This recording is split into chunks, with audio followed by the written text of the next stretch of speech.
We'll be starting soon.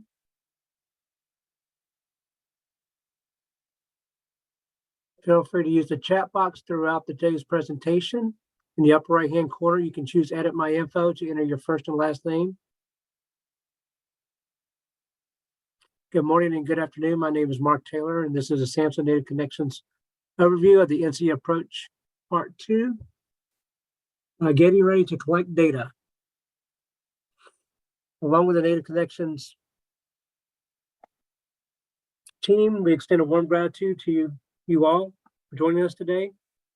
Thank you to our SAMHSA Contracting Officer, Representatives Maureen Madison and Jan Dombrug Cooper, all GPOs and the SAMHSA staff, as well as the Tribal TTA Center, for your continued support in prevention efforts across Indian country.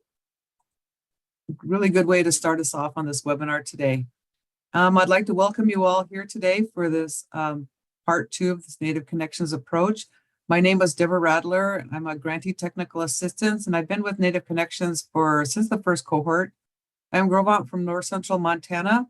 Elwood. Oh, I wanted to say really quick that we have 2 additional presenters today. Elwood Pipeston out. He's going to be introducing himself in a minute. And then we also have Elma Brown that will also be introducing herself. And so they are also going to be presenting in addition to Sharon. So Elwood. Thank you, Deborah. My name is Elwood Pipestem Ott. I am Oto Missouri, residing in Lawrence, Kansas, and I've been a GTA with Native Connections for 1 year now. Today is the anniversary. Elma?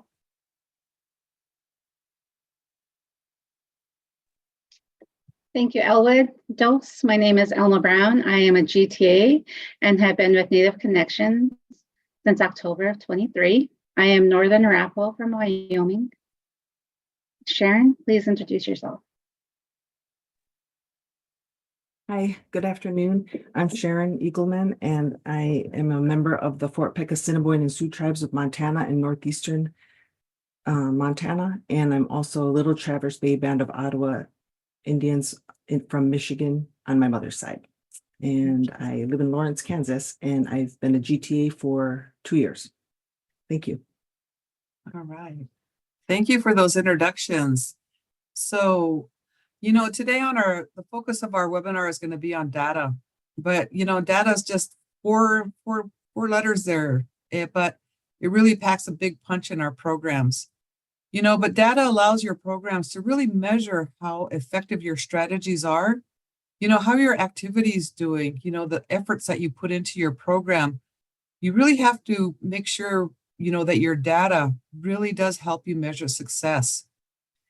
The strategies that you're going to develop, there's going to be challenges ahead, but your strategies and your activities, your data, that's going to help you to overcome any challenges that you're going to encounter. Collecting data, as I said, it really does determine how well your activities are performing.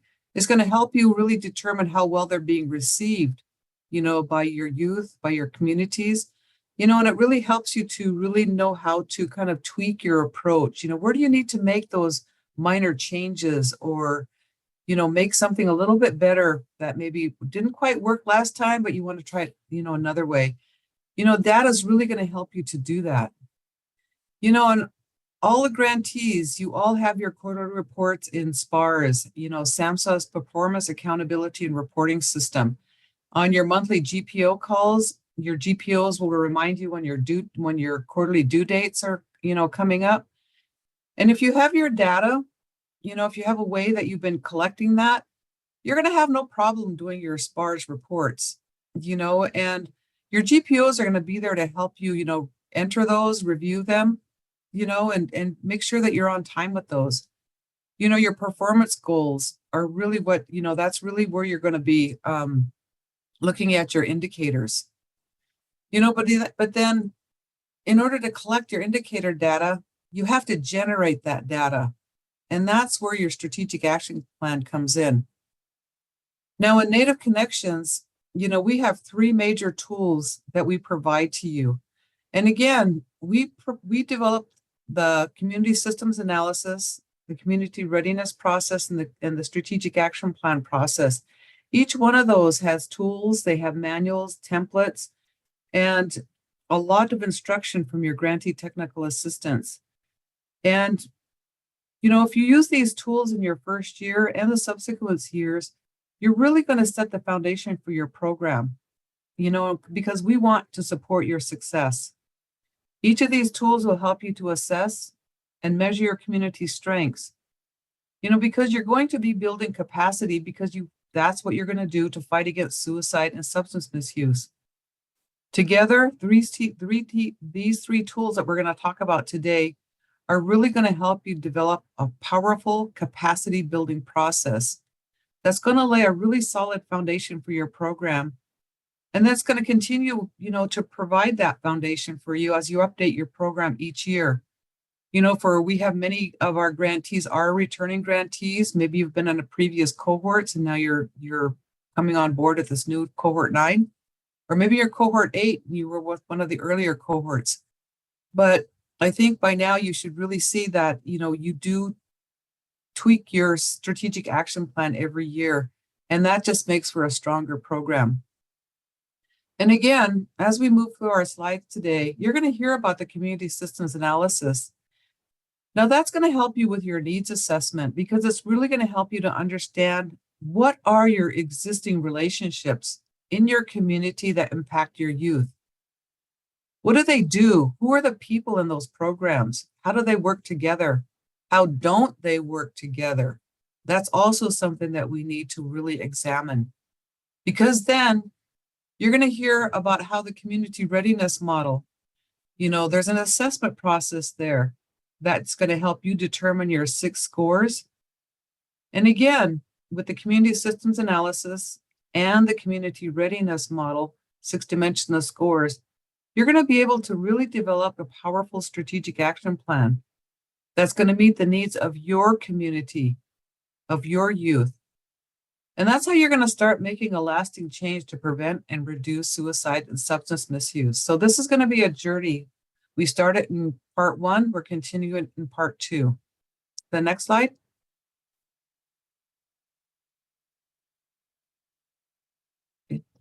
Now, I think you're all kind of getting pretty familiar with our Native Connections approach graphic. Now, we did develop this graphic in the first year of Native Connections back in 2014, and we did a major update to it last year. And so this is actually our newer updated graphic. Now, in December 12th is when we did part 1 webinar of this four-part series. We went through this Native Connections approach graphic pretty thoroughly. And so if you did miss that webinar, please contact your GTA and they will send you the link. But in that webinar, we did provide you, a small journey there. We went around, we started at the top. We just briefly provided some information on the community systems analysis, how that moves into the community readiness, and how that builds the strategic action plan. We talked a little bit about the GONA principles of belonging, mastery, interdependence, and generosity. We also told you a little bit about SPIF, the evaluation, assessment, capacity, planning, and implementation process. Now, all of those are built into the strategic action plan, and that's where your grantee technical assistant and your GTO really helps you to integrate each of these sections so that your program is as strong as we can help you get there. Now, in today's webinar, you're going to hear from Elwood, Emma, and Sharon. They're going to explain, the CSA, the CRM, and the SAP. They're going to discuss each one more in depth, and they're going to help you to really understand how you're going to lay your foundation to collect data. Because again, that ties right into your indicators, and we want to make sure that that is all up to date. And again, your program is going to be as strong as you make it. So first up is Elwood and the community systems analysis. So Elwood? Thank you, Deborah. All right, the first part of this journey, the CSA, identify strengths, belonging, assessment and analysis is the first phase of the NC approach and plays a key role throughout the grant cycle. Next slide, please. Community systems analysis. The CSA is utilized to assess the community strengths and protective factors, healthy partnerships, and collaboration efforts. Also, the purpose of the CSA is to connect potential partners needed to meet the grant objectives. The CSA will also track strategic action plan activities over the life of the grant. Next slide, please. The CSA is a tool with many uses. It is a contact list, data collection system, and a resource map. It can collect activity data, partnership, and collaboration data. It can help you report your data to your stakeholders, the community, SPARs, and can be used for marketing purposes to help with sustainability efforts. Next slide, please. So what is a community system and why would you want to conduct an analysis of it? A CSA gets to the heart of the Native Connections approach to building a healthy network of services that are united in their prevention efforts. Let's look at the images on the screen. At the center of it is a family system, and then the spectrum of services that serve the youth in many ways. So, for example, health, we got the clinics, first responders, EMTs, we have education, the schools, the after-school programs, the Boys and Girls Clubs, service learning programs. Then we have the community, and we have civic groups, senior centers, health and wellness community centers. We have faith-based and traditional practices. We have the tribal government, whether it's the tribal council, juvenile court, Department of Social Services. We have the law enforcement, the police, school resource officers. We got economic development, local businesses, the casino, and we have natural resources. By an analysis, we mean studying or taking a close look at these services to identify opportunities to partner on behalf of the youth.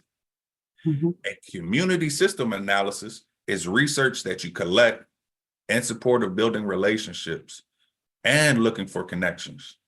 To do a CSA means that you and your team will engage in exploration of existing and unexplored connections to get your finger on the pulse of what's going on and what's not going on among services and supports that serve the youth. Elwood? Next slide. Yes, ma'am. Oh, can I make a quick comment before we move to the Sure slide? can. One of the things I wanted to say is that, you know, on this slide here, we have the tribal government, but that also represents for our urban programs, your board of directors. You know, it could be community groups also, you know, board presidents, whatever.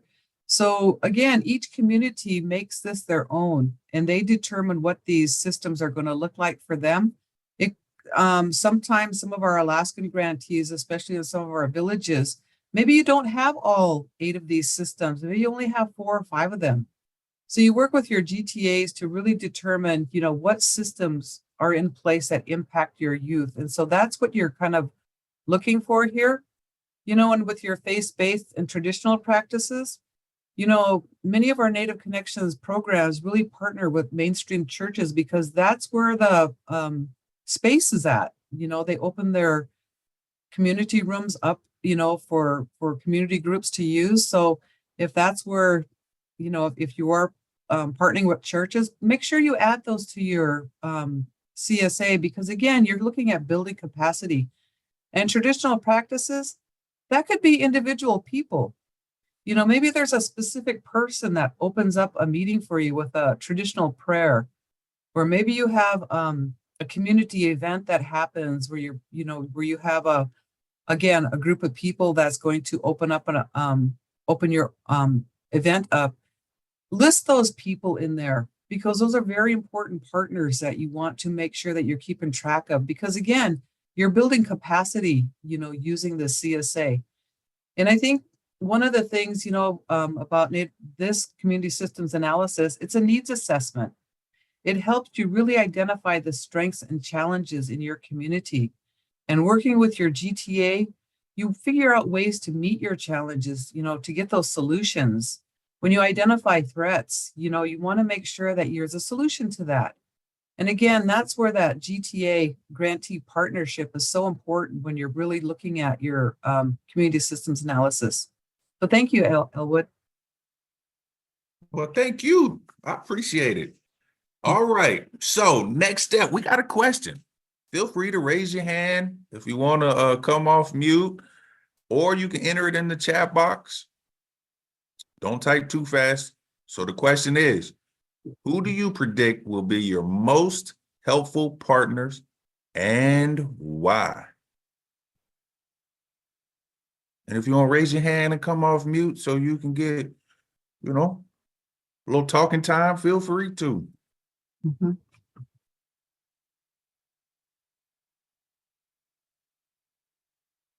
I think some of our, when you're looking at, your helpful partners, I think when you're first starting out, doing your community systems analysis, think about who do you call first? Idella put a good one in there, Deborah. She mentioned schools. Great. Yes, you cannot overlook schools at all. Those are always going to be your most important partners. Those school secretaries, the janitors, the bus drivers, so think about all the people that interact with those youth on a daily basis. Mhm. And schools, for the most part, minus the last couple of weeks here in Kansas, that's where the kids have been at the most of the time for most of the year. Mhm. We've had a lot of snow days here in Kansas. Mhm. Angel put social services. Yes. Robert put other wellness teams, after school programs. Yes, Leslie. Our tribal recreation department. That's a good one. Mhm. Shoot. Keep them Yes. coming. Yes. Local schools, TANF programs. Thank you, Judy. Mhm. These are good ones. Write them down. If we don't collaborate with them, let's use the CSA to see how we can collaborate. Who do we need to talk to? Mhm. Tribal and local police departments, mental health providers, tribal health center. Yeah, you all got a good grasp of it. Now it's just using the CSA and the other tools to see how we're going to expand on it. Mhm. We are a school, but the departments within the school are all important. Counselors, teachers, coaches, Yes. advisors, bus drivers, everyone. Nancy, you are spot on. You hit the nail on the head. It's one team. We're all in it together. DHHS and 988 partnerships, intertribal council members. Mhm. Yeah. I might have added an extra S on that one. I apologize. All the way up there in Saginaw, Chippewa. Parents. Good one. Parents, grandparents, senior programs. Mhm. Well, youth. Got to get their voice. Listen to them. They'll tell us what's going on or what's about to happen. Mhm. Good answers. Local college. Yes. Shoot, we might need y'all to come off mute to give me this tutorial here. Hey, just kidding. Tribal judge. Good one. Anyone want to come off mute?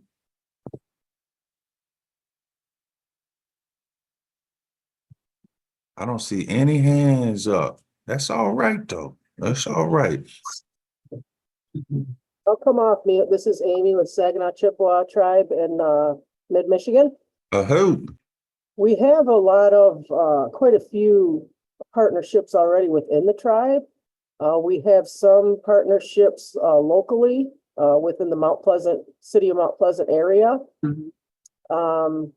I go to a quarterly behavioral health directors meeting with all the other 12 federally recognized tribes in Michigan. And so that group right there would be a huge asset to this project, I think, because we're all spread out throughout the state. We all know of our own area partners. And so these people could expand outside my local area too and help with that.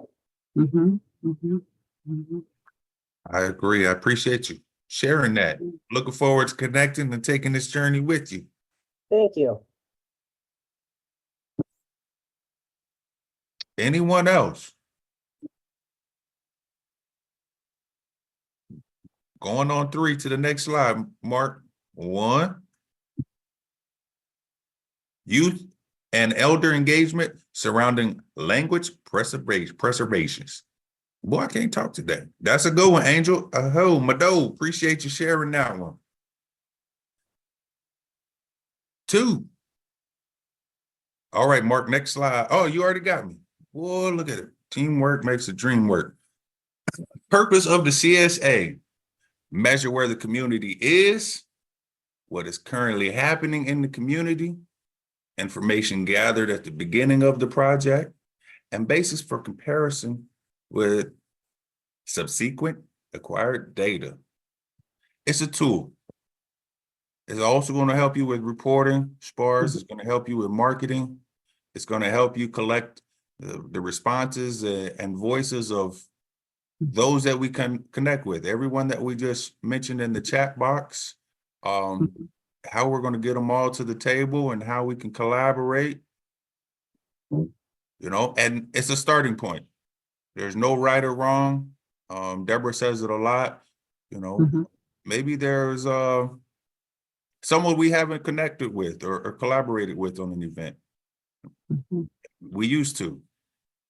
It is what it is. It's a starting point. There's no right or wrong, but this is also going to help you with sustainability of the program, with turnover. We have departments that have turnover and tribal councils. It's going to help you list, who to connect with and who to talk to, but also when the last time we talked with them. Next slide, please. Regularly updating. We haven't said this yet. I think maybe Deborah did, but this is a living document. And it's a tool. And this tool can help us as long as we use the tool.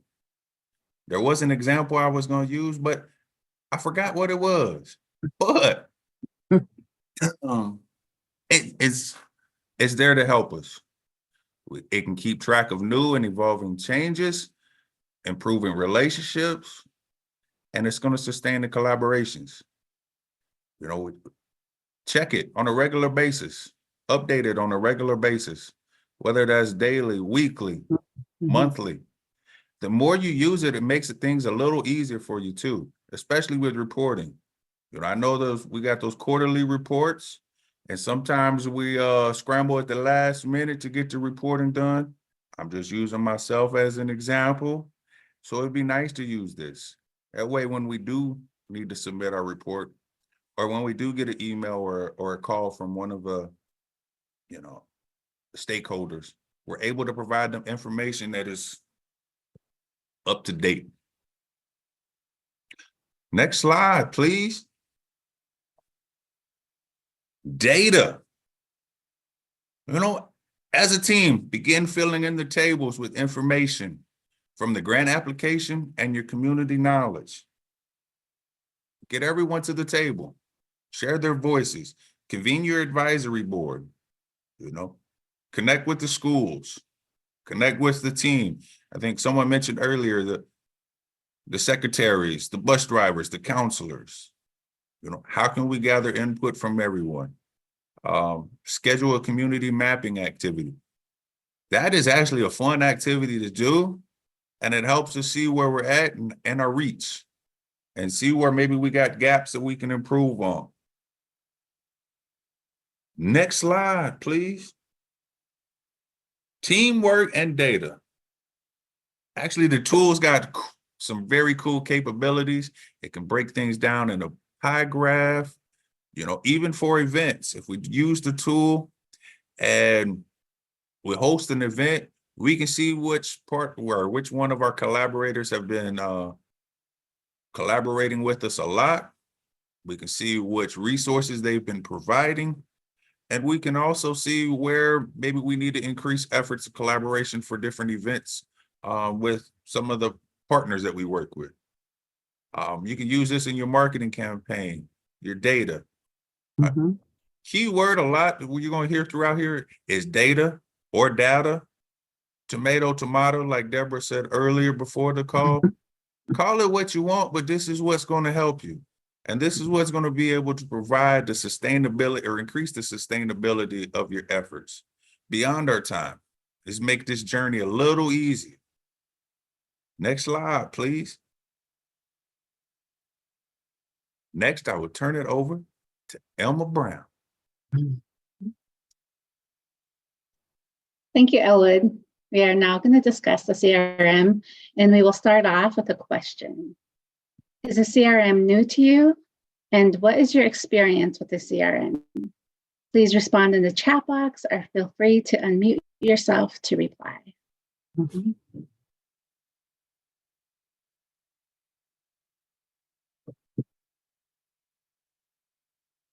I think we have a lot of new grantees that maybe this is brand new to them. Oh, let's see, Amy said that this is new to her. Well, this is going to be some good information that Elma's going to go over here in a few minutes. It'll give you some really awesome information on what this is all about. Judy said she's completed one virtual training so far. This is where your GTA really is there to help you with this, because we do have other fact sheets, and we will help you with the interview process. So if this is new to you, this is where your GTA is really going to come in handy. What is your experience with the CRM? Let's see, Nancy Nelson, this will be our first one, but it's similar to a process we do for career and technical education. That'll be interesting to hear more about that. Let's see, Maya Berger said that she's watched a lot of the webinars on it, but this will be the first one that she's completing. And again, your GTA will be there to, you know, one of the things that I've done with some of my grantees is I role play that interview process. And then when we get to the scoring section, we can work with you through Zoom on really how to understand that anchored rating scale. So it looks like we've got quite a few new people that this is going to be new to them. Thank you to all those who shared out, and we'll move on. Okay. As we have just moved through the community systems analysis, where you have begun to identify and connect your community's existing organizations, as you continue your journey to the yellow section, the CRM, the community readiness model. In this section, you will determine your community's level of readiness to develop your strategic action plan. This section of the Native Connections approach is a CRM, and it consists of 6 dimensions of readiness, 9 stages of readiness, culturally appropriate activities, interventions, and strategies. Moving on. Do you have anything to add, Deborah? No, go ahead. Thank you. The community readiness model was developed in 1994 at Colorado State University with the aim of building the capacity of communities, tribal nations, so that they might recognize and build on the strengths from within to begin a healing process of healthy change. The community readiness model represents a true partnership between prevention and community experience. The last updated and revision was made in October of 2020. Please ask your GTA to send you a copy if you do not have one. A link of the CRM has been provided in the chat box. Your CRM manual will provide additional details of the CRM process. The issue has been defined as suicide prevention. You have been working on your community system analysis. So as you define your community, give some thought and discussion on who to interview and who will conduct your interviews. Using the anchored rating scale, you will score each interview and then move on to developing your SAP. Mhm. Mhm. Moving on. The purpose of the community readiness model is to provide communities, organizations, and social networks with the stages of readiness for the development of practical strategies that have a higher potential of success, sustainability, and are cost-effective. Mhm. The CRM will also lead into readiness for the development of a SAP. Mhm. Moving on. On this slide, you really can, this graphic is very interesting and you can learn a lot from it. The dimensions of readiness are key factors that influence a community's preparedness to act on suicide prevention. The 6 dimensions identified are measured in the CRM are comprehensive. The 9 stages of readiness are comprehensive as well. They're an excellent, this is an excellent tool for diagnosing your community's needs and for developing strategies that meet those needs. These dimensions and stages are intertwined. We see this as we look at different aspects in the community. In each of these dimensions, stages, there are questions that relate to them in the interview process. When you intertwine the 6 dimensions and the 9 stages, it really helps to emphasize that you combine the knowledge of these 2 and that they will continue to work together within circular motion that went back and forth. And this concept will hold true throughout the entire grant life of the 5 years. Remember, a single goal can help address multiple dimensions. Yes. And I think, Elma, I think as people become more familiar with the community systems analysis, this is a really good slide just to pull out so that you can keep it, so you can see both the dimensions and the stages together. Because again, I think that's one of the biggest things about the 6 dimensions, the 9 stages is that they work together. And I think seeing it on one page like this really does kind of bring that point home. And as you said, a single goal can address multiple dimensions. And we do have this as a handout that you can work with your GTA on, to where we really do start diving into how do you develop activities or strategies that align with those stages of community readiness. So again, we'll talk about that more in part 3 and part 4 webinars. So thank you. Thank you. Moving on. This slide goes over the key elements of the CRM. A set of survey questions about the community's attitudes, knowledge, and beliefs about an issue, for example, suicide prevention. A small number of interviews. We recommend no more than 8. Scoring the completed interviews using the metrics in the CRM manual. The assessment phase of the CRM. Formal assessments gather the truth. Example, you may get a list of what is truly happening in the community. This assessment is a little different than most formal assessments. This assessment really looks at perceptions and the community's truths. Sometimes the truth within the community of what's available, the real fact of what's available, sometimes differs from the community's perception of what's available in the community. So those 2 truths are at odds with one another. The next section is calculation of readiness scores in 6 dimensions using the anchored rating skills. This part of the assessment requires interviewing a small but diverse segment of the community in these 6 dimensions to come up with an initial readiness score. This makes a determination of what your community can do. And finally, the final readiness score advises the development of goals within the SAP. Elma, I wanted to say one thing about on that second point, a small number of interviews. We recommend 8. Depending on how big your community is, we have had some communities have had 6 interviews because that's more reflective of their size. And we've also had grantees that have done maybe 10. But, I really would recommend that you keep it to, around, 8 to 10 or a little bit less. In some of our earlier cohorts, we did have some grantees that did do a lot of I mean, I had one grantee that I think they did about 58 to 60 interviews. When we randomly pulled out 8 of those interviews and scored them separately, we still came up with the same scores. So it's, that's why I think Pam Jumper Thurman and Barb Plested, they really do recommend that you stick to around 8. Again, work with your GTA to determine how many, you're going to interview. And I think who to interview is one of the biggest questions that I've always gotten as a GTA. I think Rhonda has her hand raised. Hi, Deborah. So I know my TA got a little confused the other day. We were talking about the CRM and everything like that. The community needs assessment, that's what the questions are for, correct? No, the community readiness model, I think a few slides back, we had showed you what the cover of that manual looked like. Mm-hmm. So that is where you're going to find all of the interview questions. I think it's like a 56 page manual, something like that, not quite 60 pages, but that it does give you the whole information of what the purpose is, how to explain this to your community.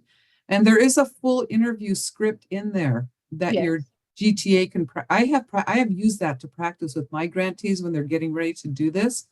And then there's dimensions, all the questions. I think dimension A has about 10 questions. Dimension B has, I think, 3, and so on. So those are the questions that Elma's talking about here. And so is that considered the community needs assessment though? I think it along with the community systems analysis that Elwood just talked about and the community readiness, together, those help you collect the data, help you collect information for your community needs assessment. The community needs assessment that we've based on here in the Native Connections is based on a SWOT analysis to look at your strengths, threats, challenges, strength. I always get these mixed up, the SWOT, but they're looking at your strengths and challenges and helping you provide, develop solutions. And so this is the key between the CSA and the CRM. That's where you start bridging those, where those needs assessments come together. And so again, I think that's where the conversations with your GTA, really need to happen so that you can understand how to move that forward. Because the way this approach is written is that developed is that all 3 of them, the CSA, the CRM, and the SAP, all combined for that needs assessment and go into creating the solutions. So that's why we present them together on a webinar like this, so that all 3 of them are together. Does that make sense to you? That kind of help answer your question? What is the community needs assessment? The community needs. Go ahead. Sorry, within the first form, I think it's the first 3 or 4 months, we have to complete the community needs assessment. So that's actually that's looking at your community systems analysis with Elwood went on, because in those 8 systems that Elwood talked about is you're identifying who is working with your youth, who is not working with your youth, that should be at the table working with you. So you're looking at what is the need in your community, what's there right now, what are you projecting that you should be bringing into the circle within your program. So that's one way where you start identifying the needs in your community. What are the challenges to get law enforcement to the table? Because we hear that from many of our grantees. And so when you look at that community systems analysis, that's where you're really starting to identify what systems do you need to be working with? What are the needs for your youth in your program? And so that's how we've developed these conversations between the grantee technical assistants and, the grantee. If you're always, your GTA is always welcome to invite any of us other GTAs to have that conversation with you, because there's several of us that have been with the program for many years. And so we're, myself, Gary Newman, Val, Hunter, Verna, we're all there to help each other to really help explain this to grantees. So if that's a step you'd like to do, let your GTA know. you know, to invite one of us other more senior GTAs to the conversation. We can help you figure it out. That's Okay. kind of how we work together as a team. Mhm. Okay, Thank you for your question, Rhonda. yes. Next slide. So this slide goes over strategies, activities, and data. How to create an action plan or action strategies, and list each strategy, then identify specific action steps in reaching the strategy. What are appropriate goals? Some may be to lower dimension scores, raise awareness, revisit grant activities, and realign. And always remember to review your SPARS indicators, and so that you can understand and correlate the activities. If you need help or need access to your SPARS, please contact your GPO. Mhm. Moving on. Okay. Keep in mind, although the model is a useful diagnostic tool, it doesn't prescribe the details of exactly what to do to meet your goals. The Mhm. model defines types and intensity of strategies appropriate to each. Mhm. Mhm. Stage of readiness. For each community must then determine specific strategies consistent with their community's culture and level of readiness for each dimension. Community engagement in this process is essential for success. Anything you'd like to add, Deborah? I think that's the biggest point is, whoops, wait now. Oh, okay. I think that's one of the biggest points. I think that I'm glad that you're making that, Elma, is that these three tools work together, you know, and they come together in your strategic action plan, you know, and that's where really making sure that your activities, you know, that Sharon's going to talk a little bit more about this in a minute, you know, that they really do align with your CRM scores, because when you do activities at a higher level of readiness from where if your community is a level of 1 or 2 readiness and you're doing activities at a 5 or 6, you're going to lose money. You're going to lose a lot of time, and you're going to get frustrated or maybe upset with yourself, you know, that an activity didn't work. And we've seen this happen in previous cohorts. So that's why we really stress, you know, to do these three community systems analysis, CRM, and the strategic action plan, these are all part of the process to really create a good foundation for your program. Well, thank you. Thank you, Deborah. And now Sharon will discuss the strategic action plan.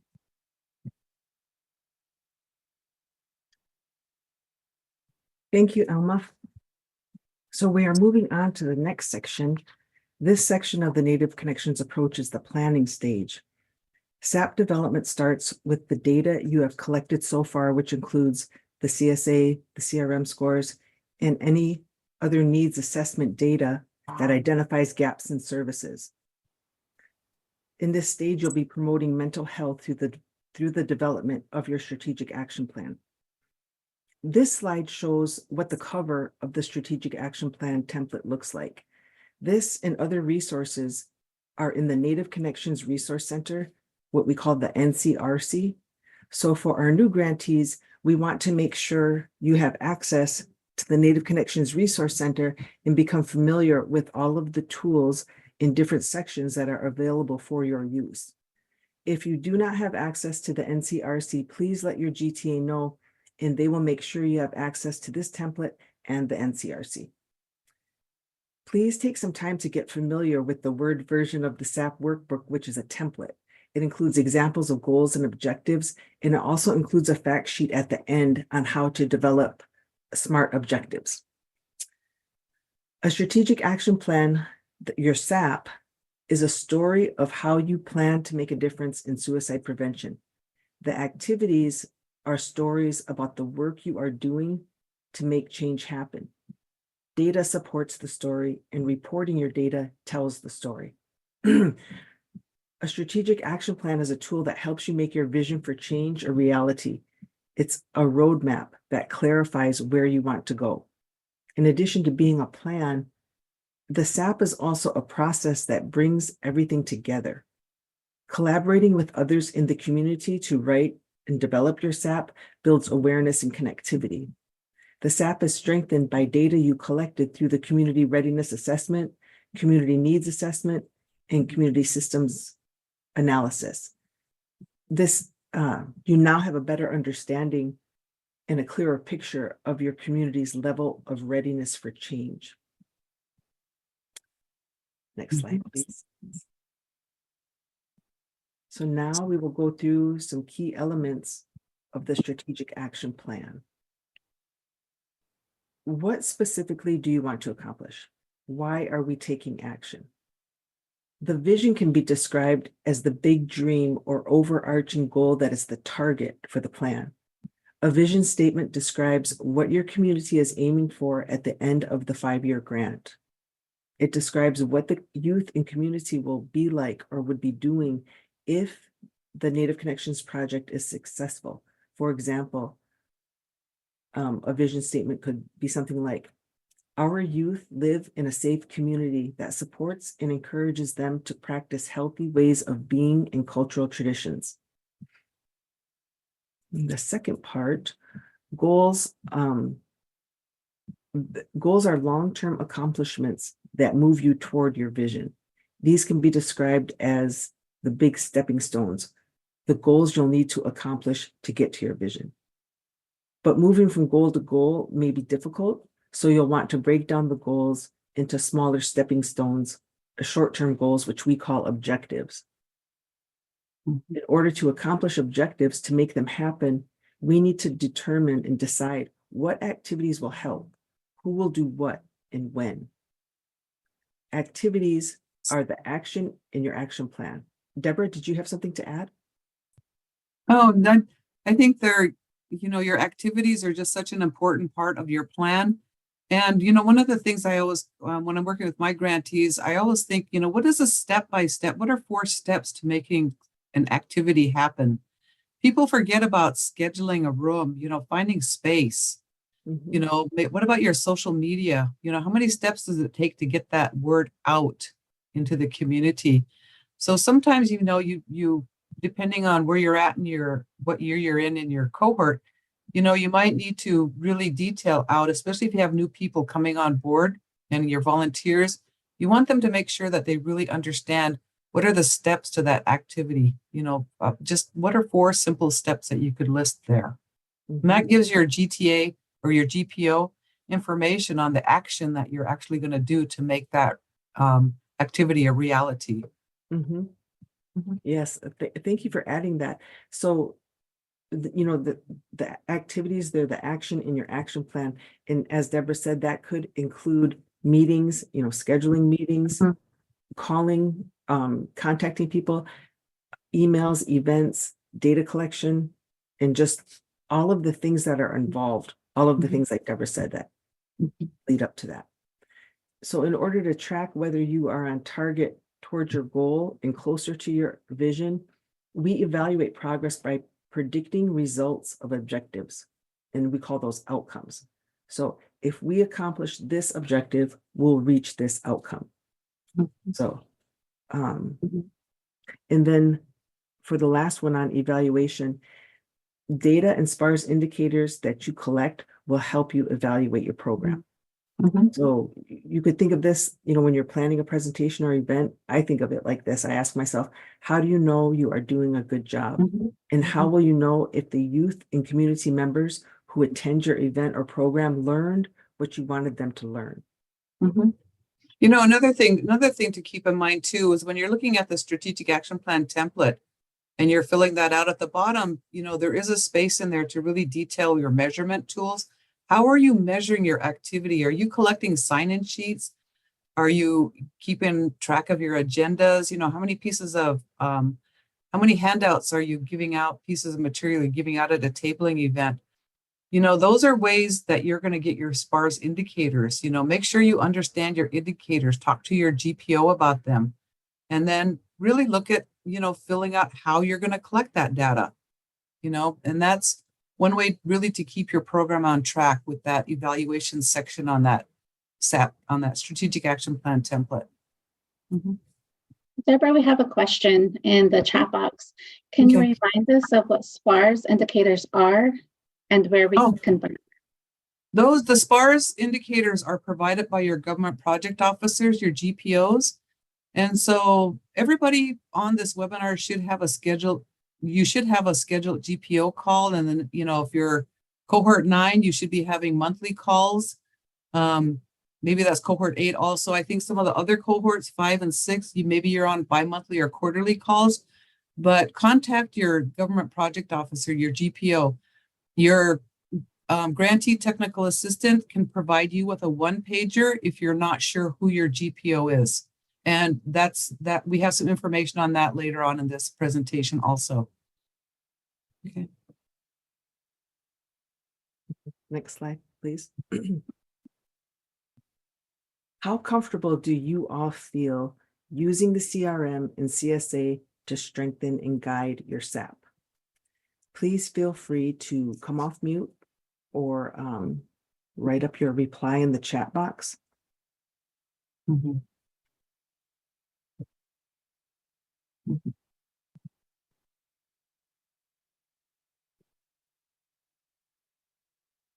Mhm. So go ahead, Deborah. What were you going to say? Oh, no, I was just going to say that, I can't emphasize enough how important your grantee technical assistant is to help you pull these all together. Because if you're new to this, community readiness and community systems analysis, the conversations that you're going to have with your GTA will really help you to understand how to move that information into your strategic action plan. And I've had those, I've been doing that with grantees for several years, and it's like there's that aha moment, like, oh, I get it, and then once you see that happen, your SAP is just going to unfold and you're just going to be implementing your program just the way your team has envisioned it. Yeah, and I really do think that Elwood had said it best when he had said, these are tools, the CRM and the CSA are tools to help you guide and build your SAP. And so the more often you use those tools, the easier this whole process will be and the more comfortable you'll become utilizing them. I think Amy had a comment in the chat box. I welcome, this help very much. I welcome this very much to help guide this project. Thank you. That's much appreciated. One of the things I just want to say is that if this is your first year in Native Connections, you're probably going to have a lot more contact with the GTAs, but it tapers off over the years because once we know that you understand this program and you're implementing, you're getting your indicators, that TA is going to taper off slowly. And so, but usually in the first year is where you're really going to have a lot more interaction with the GTAs. Mm-hmm.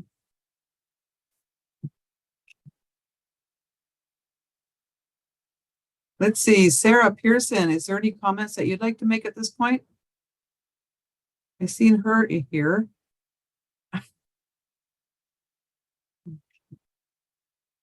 And then while you're Thank you, waiting, Deborah. No, I don't think I have anything. I think you guys did a great job.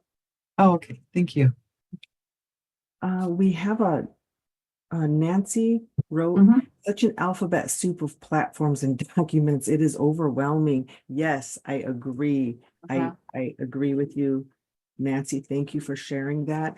I know when I first started working for Native Connections and I was, participating in meetings or trainings, and it did all of the acronyms did seem overwhelming at first, but don't be afraid to ask questions or to let your GTA know any specific questions that you have. I think the GPOs have been emphasizing too also that your first year in this program is a planning year, and so this is a step-by-step process. You do this community systems analysis first. Do this, that's going to take you anywhere from 2 to 3 weeks to maybe a month to complete. That's a team approach that you're going to do that CSA. Doing the community readiness, that maybe will take you maybe 4 to 6 weeks, maybe 8 weeks to do because you do have to schedule interviews. Many times, Nancy, I know that you're in a school, maybe that's going to be scheduling interviews after school, before school, during the lunchtime, you know. So there's ways that you can really, you know, we really do try to help you manage that time so you can get these done. Some of our grantees, you know, you're doing activities, you're doing the community readiness. I have a grantee right now that's going on 2 months to do those 8 interviews. And it's because Christmas happened, New Year's happened.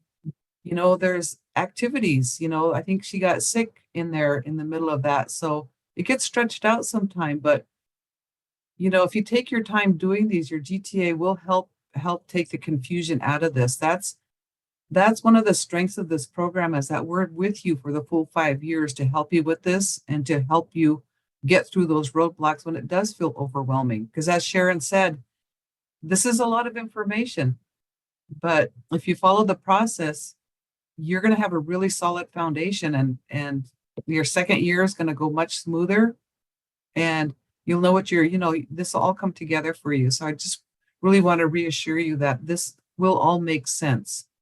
Give it some time. Okay. Okay, let's see. Amy said, where do the IPP indicators fit into this? Your indicators, now your indicators are your GPOs are the ones that provide the TA on SPARS. And so GTAs, we do not have access to the SPARS systems, so we cannot provide TA on that.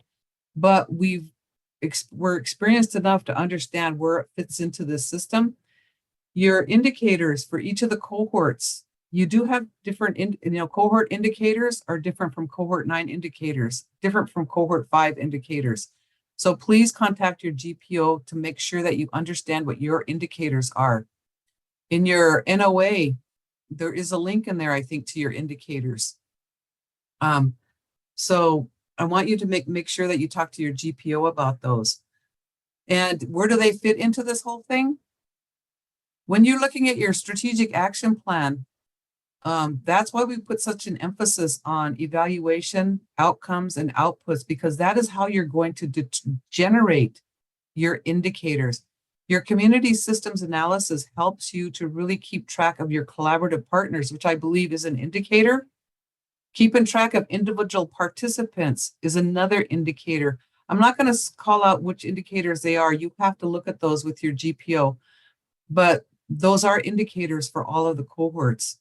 I just can't do that because there's too many cohorts, too many indicators to refer to, but I do know that those are all indicators for all of you. I think some of the cohort 9 indicators are, keeping track of completed suicides. That's something you talk to your GPO about.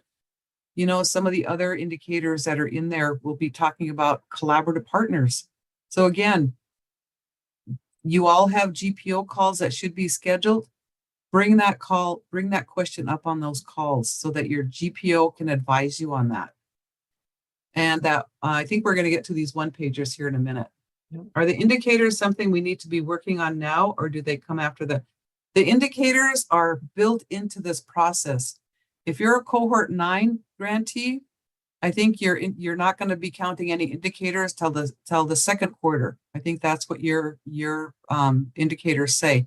Again, your GPO can verify that, but that is why your GTAs are on those GPO calls, because we need to keep track of of what those indicators are with you. And I think all of the GTAs are pretty well versed, because we've been working with, like, you're on the 9th cohort now. Many of us have been on this since the first cohort, but we're making sure that all of the GTAs understand where the indicators are in your program. So again, cover that on a TA call with your GTA, and they can dive into that and help you understand the language, what those indicators mean, just to decipher some of that. Okay. Yeah. So I think if you do your strategic action plan according to how we're setting it up, how we provided it to you, your indicators are just going to happen organically. They're going to happen. Again, trust the process, because we built this program so that you would be successful in what you do. Thank you, Maya and Amy, for your questions about the indicators. And because if you have those questions, then you have to know that there are so many other new grantees who have the same questions as you. So thank you for taking a healthy risk and asking that question. Amy said, that's excellent. That's reassuring. So, okay, thank you. Moving on to the next one. So please review the following areas and ask yourself, which of these areas of the SAP do you need help with? So again, please feel free to come off mute or type your reply or any questions in the chat box. As Deborah was saying, and so say, for example, when we talk about developing goals, and then the second point here, writing SMART objectives, there is a SMART fact sheet available for your use. It's in the Native Connections Resource Center, and it's also attached to the end of the SAP template, which it's in a Word document and also a PDF in the NCRC, which is for your use. And it breaks down, it defines and assists with goal setting and developing objectives and provides the definition of SMART objectives. So in those two first areas, there's different places you can look. And then, of course, you can address this during a GTA check-in or,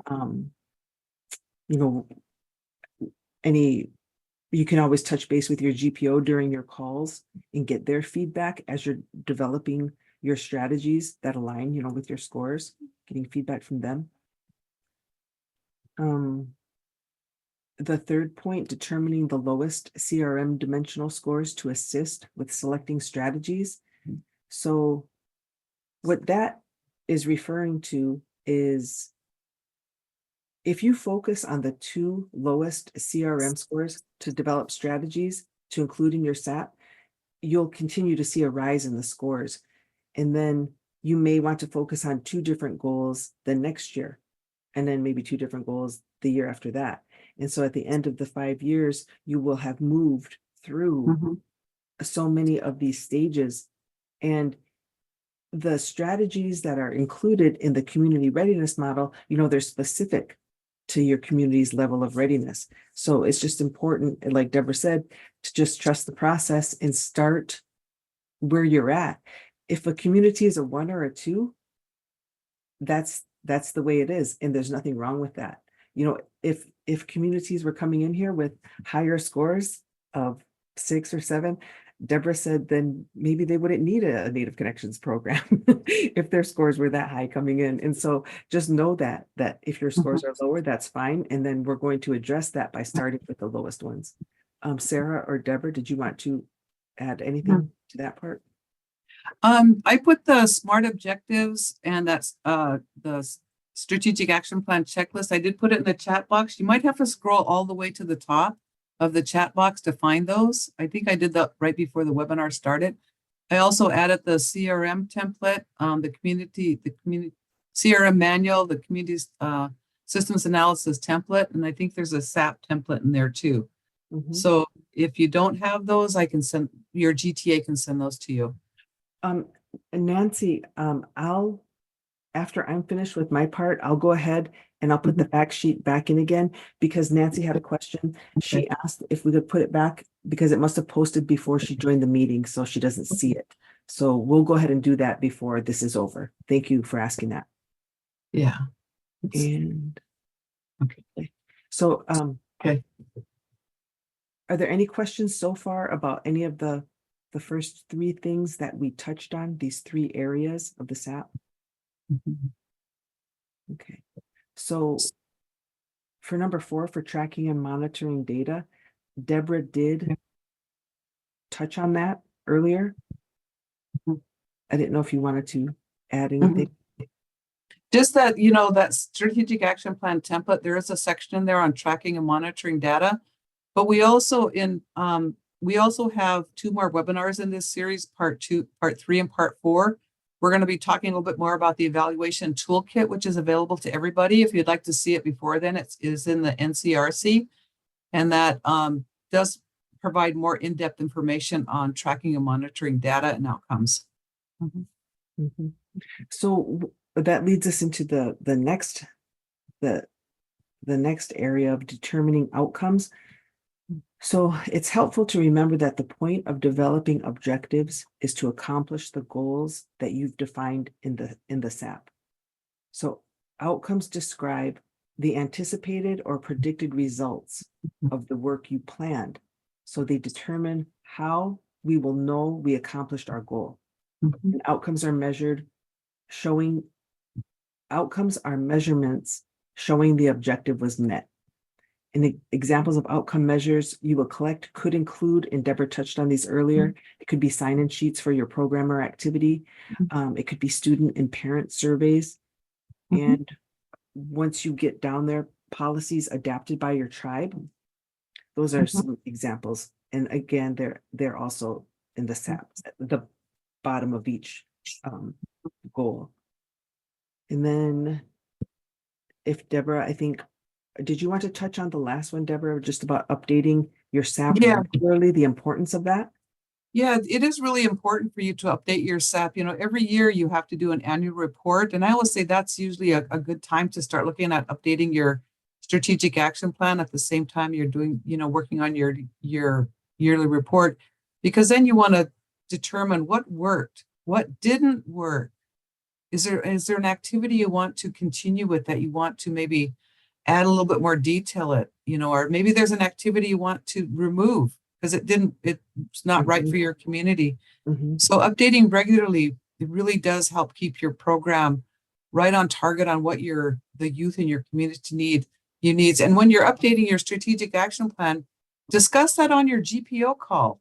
Let your GPO know what you're going to be updating so that there's no surprises there. That way you get their support, as you're moving through your activities. So updating regularly is really important. That's why we have that date on your very first sheet of their SAP template. When you do update that, we put the new update date there so that, we can help you keep track of that also. Okay. I don't think we have any questions. Next, please. So here, when we talk about technical assistance and the TA that you can receive from your government project officer, your GPO, all of these points, they came from the one pager that you should have received from your GTA. And on there, it tells you, who your GPO is, their contact information, and these are the things, the assistance that they provide to you. And then it also lists I'll show you on the next slide, the GTA's, the program guidance that we provide also. And as Deborah said, during the GPO call, it's really a time for you to share whatever accomplishments that you would like to share. And it's also a time for you to share any challenges that your program is experiencing and to ask for feedback. Like we said, anything in the SAP. I think, I remember I worked with a grantee who did not have their SAP done. They didn't have it completed. And I was there and willing to work with them. And the GPO asked them specifically, where they were stuck. And we had talked about that before also. So we kind of hashed it out all together. And then the GPO said, all right, now just work with Sharon and we're going to get this done. And so they're always there to help. Always. Oh, did we have any questions or comments? Let me look real quick. I don't think so. Okay, no, okay, so Deborah did add those again, the smart sheet format and the strategic action plan checklist.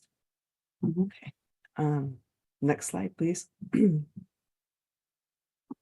again, as I shared, this information came directly off the one pager that is provided to you from your GTA, and it also lists their contact information and what time zone they're in, and then it lists the types of technical assistance that we provide guidance and for you and your Mhm. program.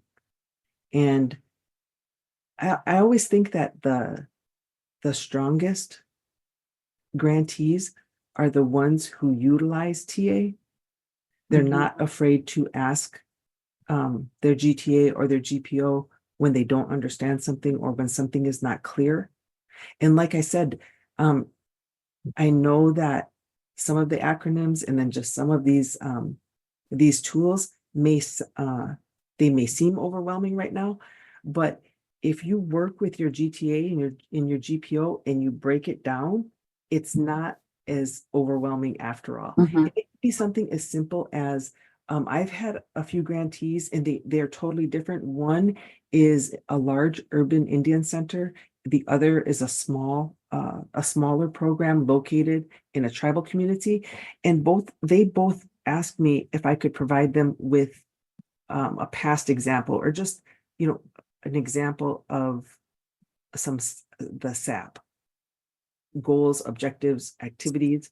And once we laid that out and they saw that it was not as big of a deal as they thought it was going to be. So sometimes, it may take a while, but like you'll get there if you keep asking questions. Mhm. Mhm. What, we're going to add something, Deborah? No, I was just gonna say, there's 17 GTAs. Oh, yeah. We're located across the United States. We have 2 up in Alaska, and we do work as a team behind the scenes. And many times, if you ask your GTA a question and they don't have an answer, your GTA will bring it to our larger teams, or we'll send emails between. We have emails going between us every day, looking for information, clarifying information. So if we don't have an answer, we'll find it. So just remember that there are 17 of us that do work with you on this. Mhm. Yep. Did we have any other questions or comments on any of these areas? I know that we've covered a lot of material. We've Mhm. thrown a lot at you, so like I said, we can visit about this on our next GTA check-in or your next GPO call. Mhm. Okay, well, I will turn it back over to Deborah. Okay. Next slide. This is our question and closing comment slide. So if there's any closing questions or comments, please put them in the chat box. I just wanted to remind everybody that this is part 2 of a 4-part webinar series. Now, part 3 is scheduled for February 13th, and that's where we're going to really focus on the importance of planning as you construct your strategic action plan, to make sure you really have a solid foundation for your program. So we're going to take the information from parts 1 and what you heard on part 2, and we're going to provide more information. We have a logic model process that we will take you through in part 3 to really show you some simple ways to really put your plans on paper that will help you develop your strategic action plan. Now, part 4, that's going to be scheduled for March 12th. And the focus of that one is hearing from you. We want to hear from the grantees, all of you. So that's going to be a really interactive webinar. We want to know how you are implementing your programs. We want to know what data collection methods you're using. How are you tracking data? What's working for you? How are your activities doing? We want you to share that information with us. We also want to hear about how are you determining your outcomes? Share with us an activity and what is your outcome? And what is your sustainability plan? Because your sustainability should be, built in right from the beginning of your program. And how are you looking at sustainability? Don't leave that for your 5th year. Sustainability should start right from the first month. So we want to hear from you in in part 4 webinar, just how are you doing this? Because we're not the ones that does the work. You're out there in Indian country. We just provide technical assistance. You're the one that share those successful stories with us. So we want you to share them with all of us, all your peers on the 4th webinar. So we'll be sending out further information on that. So that one's going to be coming from the grantees. So let's see. Amy, Are there strategies, helpful hints when developing an advisory board? How to gain interested people? Yes, we do have a fact sheet for helping you develop community advisory boards. That is in the NCRC. And you can also ask your GTA to send you a copy of the community advisory board information that we do have, because we do have information on that. We do have a lot of, I think we have almost 20 fact sheets. Many of those are in the NCRC. And if you are looking for something specific, engaging youth, we have the Culture as Prevention fact sheet. There's an evaluation toolkit, policies and procedure toolkit.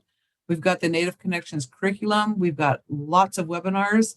You know, if you have problems getting into the NCRC, please contact your GTA and they can send you the directions and we can do what we need to do behind the scenes to make sure that you do have access. And if you do have change in personnel, you bring new people on board, you want them to get access to the NCRC, please let your GTA know.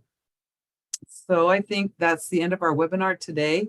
Thank you, everybody. And I really want to thank Sharon, Elma, and Elwood for presenting on this webinar today. So thank you, everybody, and have a great day. Thank you. Okay.